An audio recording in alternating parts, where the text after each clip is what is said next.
Every family has a unique story. These stories make the backbone of traditions, values, and critical family decisions that help them navigate places of difficulty and obstacles. Today, we hear from another amazing couple who decided to expand their family in various ways, including adoption. Representing the Kentwood campus of Ada Bible Church, welcome Kevin and Becky Vreugdenhil on Together. This is Together, an Ada Bible Church podcast about the world of marriage, where we attempt to invite you to explore the ways that marriage works and doesn't work. From practical ways of learning to biblical inspiration, we invite you to listen to other professionals and couples to help enrich your marriage. Here are your hosts, Samuel Jones and Dr. Kelly Bonnywell. So, Samuel, I am super excited to do today's podcast. But before we jump in, I want to talk a little bit with our listeners about a ministry we have at Ada, which is really an amazing ministry, and it's our benevolence ministry. And what our benevolence ministry is, every quarter we do an offering for benevolence, and what that means is people contribute to a fund, and we use that fund for people in our congregation who attend Ada. And sometimes people have financial difficulties. They lose a job or a health issue and they need some help. And fortunately at Ada, because we have this ministry, our deacons oversee this ministry, and these are all volunteers. And they walk one-on-one with these people or couples or families to help them in different ways financially. And one of the key people who I've had the privilege of knowing for quite a few years now is Kevin Vreugdenhil. And Kevin oversees that ministry with the other deacons. And today we get to interview Kevin and his wife, Becky. So Kevin and Becky, welcome to our podcast. Thank you very much. It's good to be here. Cool. So let's jump in. We want to know all about you and in particular your marriage and just who you guys are. So to jump in, how long you guys been married? And then just tell us about your family and your, what you do. We've been married 23 years. We have 3 kids. Owen, who is 15, who is getting his license next month. He'll be 16. Woo! Good luck. And good luck. Isla is 12 and Maverick is 11. Cool. And Becky, what do you do? I am a stay-at-home mom. Cool. And a lot of my time typically is spent volunteering with our parent group at school. This year has looked a bit different with the whole COVID restrictions and everything, but that's what I do. Yeah. It's hard to summarize all she does. Well, of course, definitely. For our listeners, for about 5 years, I was a stay-at-home parent, so I have a high appreciation for people who stay at home with their kids. Real quick, Becky, just how's that transition been for you, staying at home a lot now with working with your kids on their schoolwork? Oh, that was tough when they were home for me. I'm not a homeschool type parent, and not that I was teaching them when they were home, but just having to help them through a lot of that, it was hard. We adjusted and it worked, but all of us were thankful when they went back to in-person school. Yeah, that's been the consensus that I've heard too. Kevin, what do you do? I am a construction manager. Work for First Companies here in Grand Rapids. So manage construction of various buildings, everything from medical to warehouse, manufacturing, churches, schools, whatever it takes. So I've got best part of my job is I get to work direct with customers and help problem solve opportunities of what they're going through. So cool. On another note, what do you guys individually by yourself, what do you like to do? What are maybe an interest or two? And then what do you guys like to do as a family? Kevin, why don't you go first? So my mission in life is to help people. So if someone needs help moving on a weekend, I love to do that. Working on things, I love to, whatever that I can do to help, which adds a little bit of strife in the family when I'm gone all the time. But I've got a motorcycle. Absolutely love to go on rides here and there with the kids. And then as a family, really just spending time together. It's especially in the current work environment. I work from home a couple days a week, and it's hard to unplug. So being intentional about vacation time is it's fun. Our kids are a blast. They're at a fun stage every year. You can say that because it's a different stage, but it's kind of scary thinking our oldest is going to be driving soon, and yet it's exciting to think, all right, what can we do now as a family? It's a little different. Yeah, that's interesting. Becky, how about you? What do you like to do? Just you personally? I like reading a lot, and I wasn't expecting this question. I guess I like helping too. I'm on a committee with our school district and just want to help see our students in the district as a whole benefit from what maybe I can offer in this group. And yeah, we like spending time together as a family. Yeah, that's cool. Yeah, you both very much have a servant heart, which is really neat to see. Samuel, you have a question or two? Sure, yeah. So I would love to kind of understand a little bit more about your love story. How did you all meet? And how did Kevin get Becky? We all want to know this about this guy because Kevin, he's an okay guy. Come on. I've met him a couple times, but how did he deserve to get Becky? Any one of you can start. I mean, once she took one look at me, she was just so smitten. She was doing everything she could to get me to recognize her, I mean, we were at a campfire at Camp Awakaya when it was actually on the water, or in front of the water, I should say. And she knocked over her coffee cup so that I would pick it up and give it to her. And man, I looked into those eyes, Sam, and woof! Oh, I remember it. Okay. He's not wrong. Let's hear the true story. That's pretty much the truth of it. I was friends with his sister for a couple of years through this camp, and yeah, he was at this campfire, and I thought, boy, I'd like to know this person. And so I played volleyball at Cornerstone, and he came to a game with his sister. My understanding is he wanted to meet me and my sister at the time. We both played together, and I saw that he was in the crowd, and after the game was done, he came with his sister and one of his other friends to talk with my sister and me, and I saw that he had a motorcycle helmet, and something that I've always loved is motorcycles. And so I asked him, I said, do you have another helmet? And he was like, yes, I do. I'm like, well, let's go for a ride. Oh, wow. So we So she asked me out, maybe? Is that how it went? Yeah. Well, he said, you're not wearing pants. So I threw my duffel bag down and pulled out a pair of pants, put them on, and I said, let's go. So we rode down that belt line for a couple of minutes. He took sort of the long way to get to Red Hot, which is right across the street from Cornerstone at the time. And the rest is history. We kind of spent most free time together after that. Wow. So were you a freshman at that point? Becky? Were you a freshman? Yes, I was. Okay. Yes. Okay. And then you started dating. Yep. Mm-hmm. Wow. Yeah. Amazing. Started dating the fall of 96. So that was a couple of years ago. Mm-hmm. And we were engaged, I don't know, 7 or 8 months later. Oh, wow. And then we were married about a year after that. Yeah, May of 98. So 23 years, Kelly. 23 years of wedded bliss.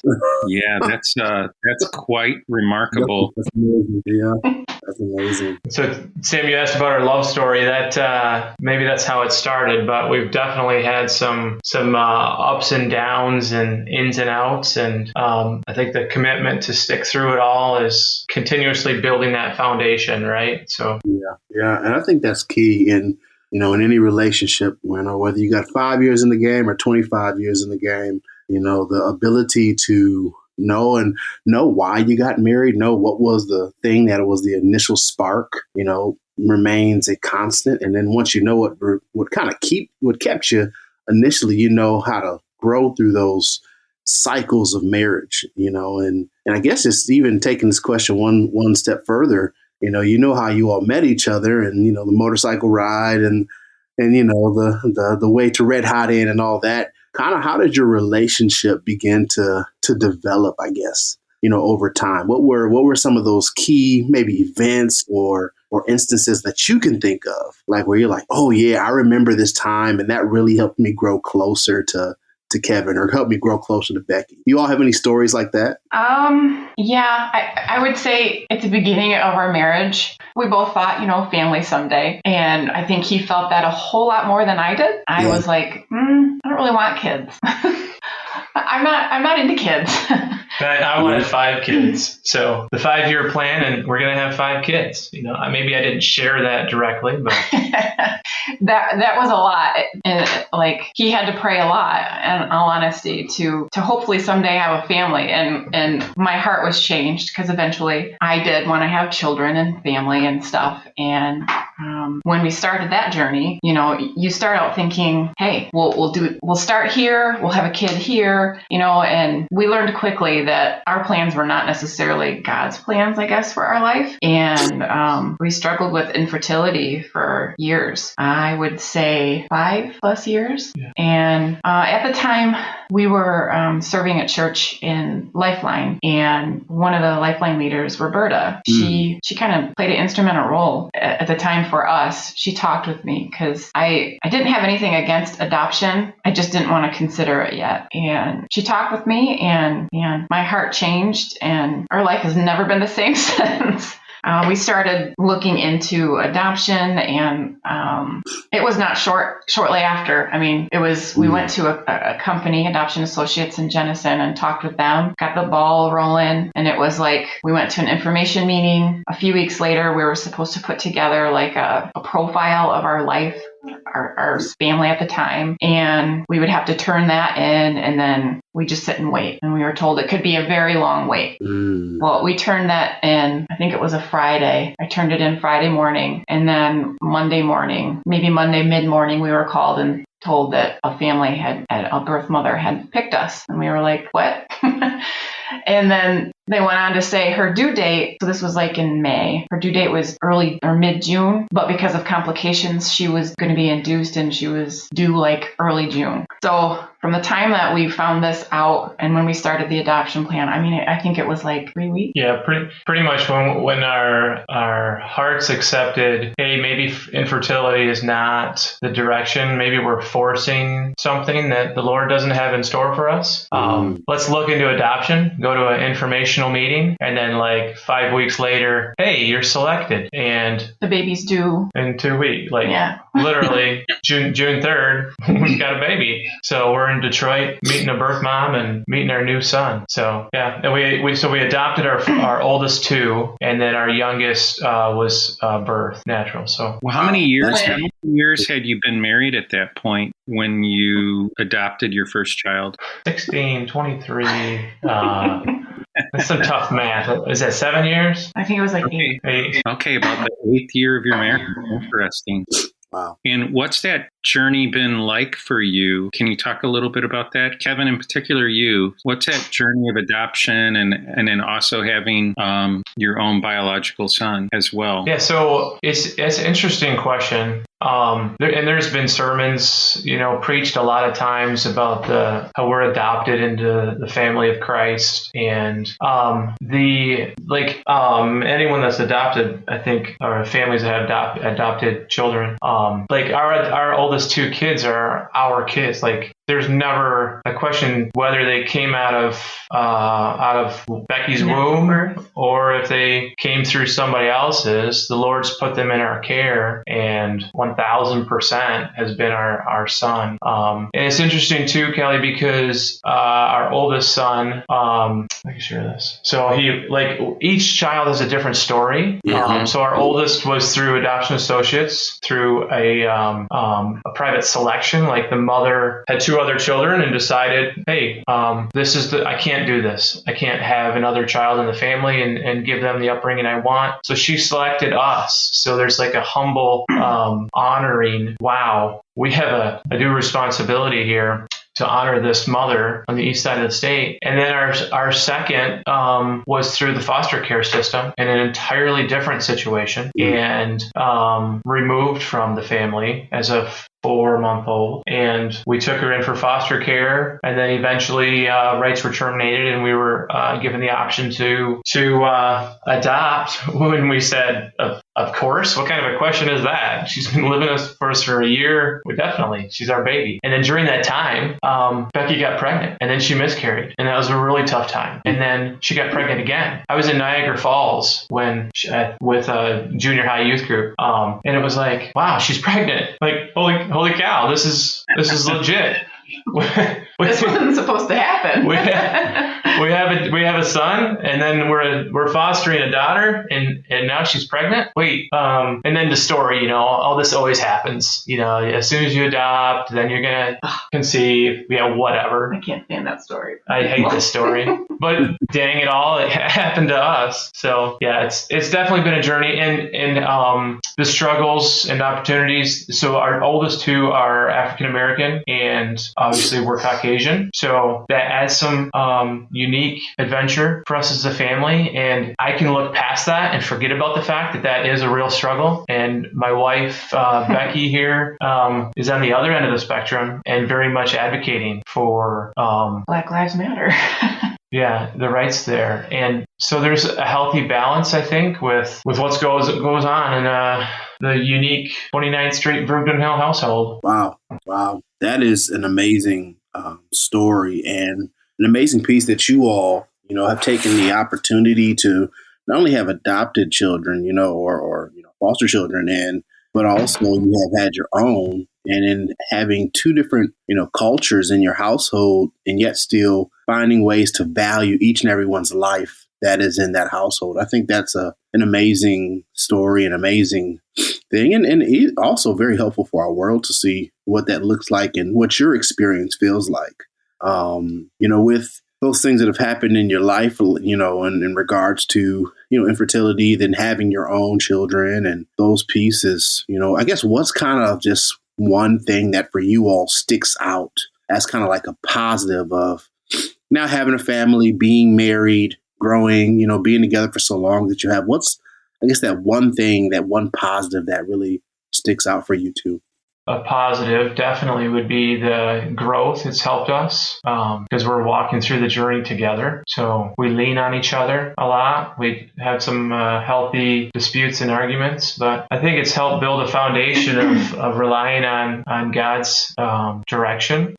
We've had some employment opportunities and different other struggles in life where you're just kind of, okay, Lord, you're in control. You look in the mirror in the morning and say, all right, I'm here to do this for you. So let's move forward. And I think that approach for whatever struggles our kids are in or we are as a couple. We've had swings, of the 7-year up and 7-year down, and we're past our third 7-year stretch. So we're sitting good. But a positive from a learning experience has been having, serving in benevolence, you see a lot of mistakes that people make. And then as you walk through them, and I get the opportunity to see how the other deacons are doing that and all of their other cases. And there's some blessings in seeing the stories, learning how other people wrestle through and get through, whether that's infidelity or financial reasons or employment opportunities, whatever that loss is. Yeah. Some of them wrestle in the right direction and some of them fall off to the side. And we've been blessed with learning. So we talk a fair amount at home. I probably talk too much at home and she gets sick of me, but it's learning from other people's journeys that's helped us. Hey, this is the direction we need to go. So that's so good. I would say I have really come to trust God an awful lot. Looking back over our marriage, I can clearly see His hand through it all, and almost like modern day little miracles in every adventure or challenge or struggle that we've gone through. I can just clearly see hands of God in it. And so whatever we're going through now, and if it's like confusing or difficult, I just completely trust that I know God has us and that He is going to take care of us. No idea what it will look like. No idea how it's going to turn out, but I know that we're going to be okay. It's amazing. Yeah, that's terrific.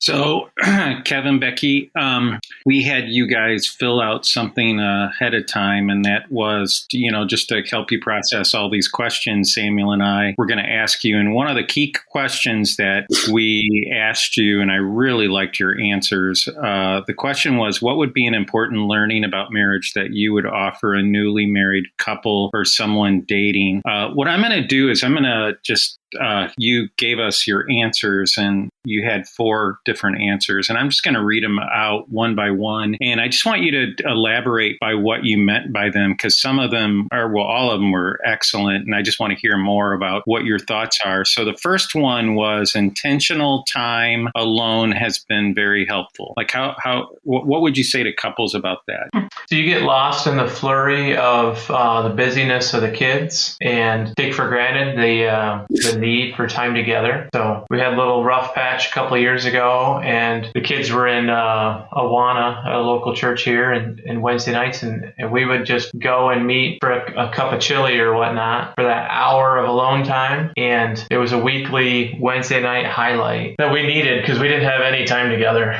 You know, you're just so busy. And recently we've been doing, well, we haven't for a while now, but we did Saturday mornings. We'd go out for coffee, do some running around. And it was like, wow, I actually enjoy spending time with you. I forget about it. You're fun. Becky, you have any thoughts on that one? Yeah. Well, this winter, he mentioned we were going on Saturday mornings together. My mom passed away like the day after Christmas about 8 years ago, and always around Christmas time. Since then, it's kind of been difficult for me. And this year, he started like, hey, you want to go out for coffee? You want to go on a date with me? And I didn't realize that for like, I don't know, 4 weeks, he was doing this. And I just came to just love it. I was like, I adore this. Thank you so much. Thanks for taking me out. And then I realized, oh, I have been struggling so much over the years at this time. And because of the intentional like attention he was giving me and just the time together, I realized this Christmas has not been like the season leading up to Christmas wasn't as difficult. And I think part of that was just simply time together, him recognizing where I was struggling over the years. And I don't know, it was like healing to me in this last season. And I love our little Saturday morning dates or whenever it is, you know, Wednesday nights for several years there. So it's really important because you can get lost. That's so good. So this next one is actually my favorite one that you wrote down. And I'm really curious to hear what your guys' thoughts are on it. Continually remind yourself that your spouse is for you and not against you. Oh, that was my That's idea. Kevin's. He's constantly telling me that over the years. Like, I can get pretty defensive about certain things. I'm not maybe the best housekeeper, and he'd come in the house after a long day of work and he'd start cleaning up here and there, and I would take offense to it. Like, did I not do enough? Like, am I not doing a good enough job that you have to come in and redo or do more or something like that? And he would be like, no, that's not it. And then he'd just remind me, I am for you, not against you. Like, if I pick something up, it's not because I'm mad at you about this or you didn't do enough. And he's like, I'm helping you with it. I have this beautiful way, Kelly, and I've probably done it to you, done it to deacons and work people and everything. I mean, I think I need a shirt or a sweatshirt or a hat or a pin that says, I'm for you, I'm not against you. Like, I want to help you. Yeah, but I come across too straightforward and blunt, and it took some time, a lot of time, for us to recognize that my approach when I come in the door and how it's received on the other end. So I love how you said that, Kevin, because that again is another really important dynamic of marriage, is that you have to have self-insight and know maybe how you are maybe tripping things up. So this next one is a favorite too. Actually, I read the other two and they're great answers, and I'm curious to hear what you're going to say about them. This next one is the dynamics of your family life growing up or significant events will affect much of your marriage. What you guys mean by that one? How you were raised, how your parents disciplined you or encouraged you in life or didn't encourage you in life, I would say really affects how you're raised. I guess for me, I have, because Kevin works with benevolence and families who struggle financially, I have a perspective there that was influenced by how I was raised. My dad passed away when I was really young. And so my mom being a single parent of 4 girls and relying on food stamps growing up. At the time when I was a kid, I didn't realize that what it was, that, we were helped by the government. It really affects how I manage my own home now, and how I how I teach my own kids about finances, and I can be to the point where it's like, no, we don't need this extra pack of gum. We have enough, and that can cause a strain on the family at times. But then just seeing families in our church, what they go through, I'm always like, but what is it that's going on in their home life? Like, what did they have to go through to get to where they are? Like, just a different perspective of that when it comes to finances and families and stuff. And if you, I don't know, anything that you've dealt with in life growing up, if there was abuse of any kind or things of that nature, events that affects you as an adult and how you go through life and your marriage and how you handle your kids and things like that. Kevin, any thoughts from you? Yeah, there's I've got a quote written on my marker board at the office about, I should know this, but communication is based on a presumption of truth, I think it is. And we all have a different truth basis of, I'm not talking spiritual truth, I'm talking like historical, like experience and perception of what our life has been. And it's shaped and molded us for who we are. We were out to eat a while back and with another couple, and the waitress was just terrible. And I said, well, did you hear that, her kids got taken away and she got in an accident on the way to work and she can barely pay rent? And they're like, what? Are you serious? I said, no, I have no idea, but we don't know what that person is going through. They may be a terrible waiter, or they could have lost their parents and they're struggling to get by and they're sucking up and getting through. And it's the same way with marriage. I don't know what Becky went through during the day. I have to allow for that to come out through the evening. And the same thing, it's hard for me to express some of the days I've had, and I'll park at the end of the street and let go of it. Kids will come running up to the truck and it's like, wait, I'm not ready to come home yet. I'm not ready because of what's gone through my day. And part of that is what I went through 30 years ago or whatever, 40 years ago. And it's shaped and molded us for who we are, how we've become. And I mean, we've been married for 23 years, so some of it, but you still don't know all the details of all the historical life events that have shaped and molded you. And you just learn that and grow together and continually take that into account as you work together. Yeah, thanks for sharing that. And that ties to the last one you wrote down, ties very much to what you said, Becky. Don't be afraid of counseling or different therapies to help yourself, your marriage, or your children. Who wants to go first? I can't help my children get through some of the struggles that they have in life if I'm constantly dealing with my own junk. So I need to take care of myself in that way and work through, like for years after my mom passed away, I was angry. Oof. And it was miserable in our home. Mm-hmm. And counseling helped. Yes. And Kevin realized, but it took a while. Child, maybe you need help. And you helped us with that, Kelly. And it was I think we even had conversations back then of, she's not ready for counseling yet. She's not ready yet. And then tried prompting it, and then finally went, and she could sleep at night, which sleep is a valuable thing we all need. So yeah, and then just our children who had trauma simply because they were born, and it was Owen has challenges in life that are different and yet similar to the challenges that Isla will have, and they both just, I don't know, in order to succeed in life or be successful, there are things that they need help with. And as much as I love them, as much as we both love them and care for them, and we do as much as we can here in the home, I mean, we can pray for them, but there's more help that they've needed.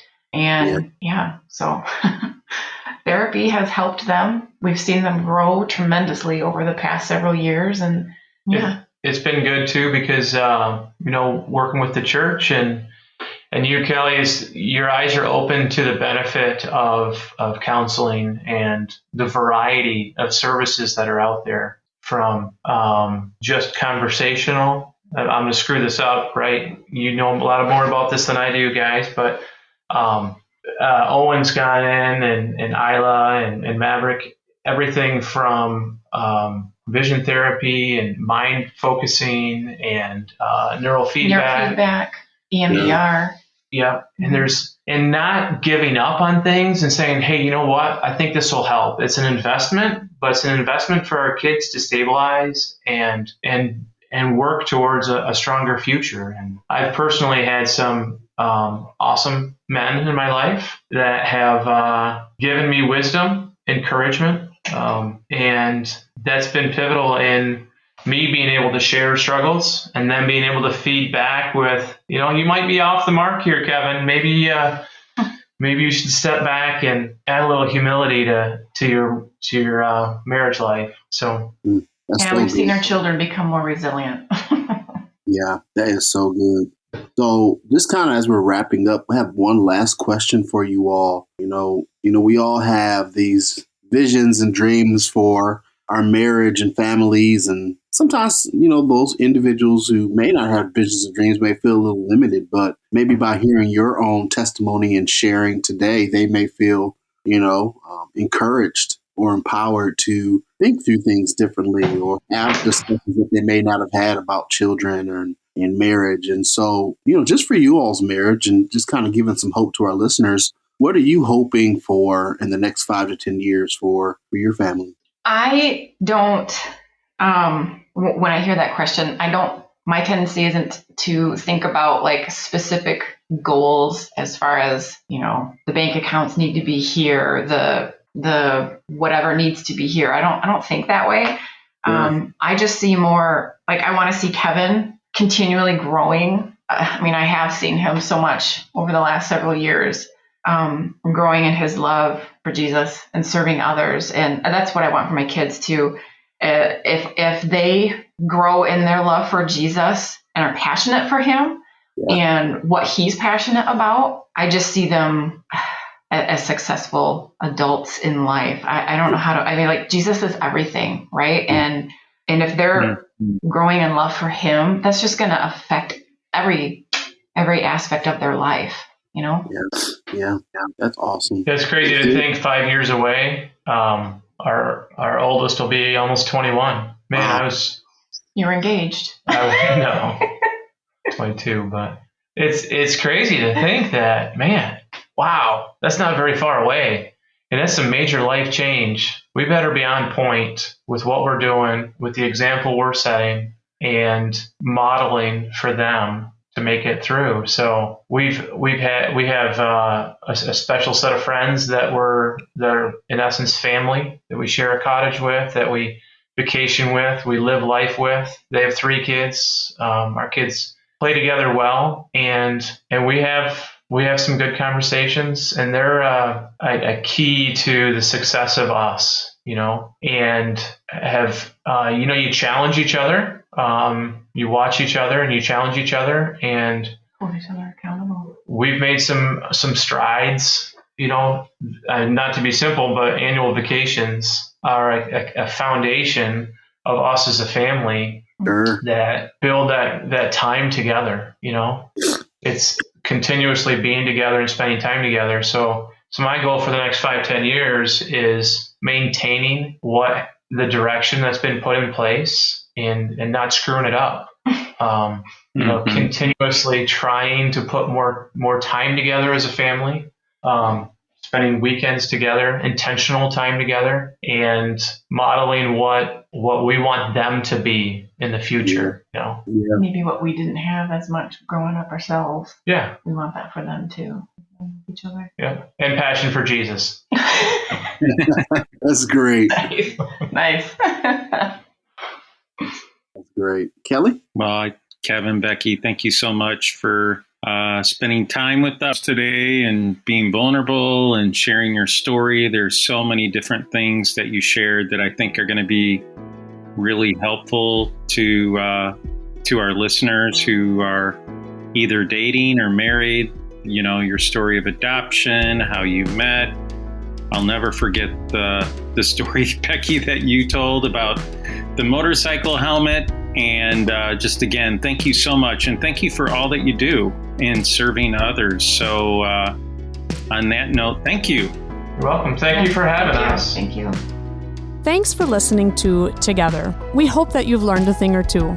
If you find the podcast helpful, please subscribe, rate, and review us on Apple Podcasts. If you'd like more information on Ada Bible Church and its ministries, or someone to pray or dialogue with about your marriage, email us at care@adabible.org.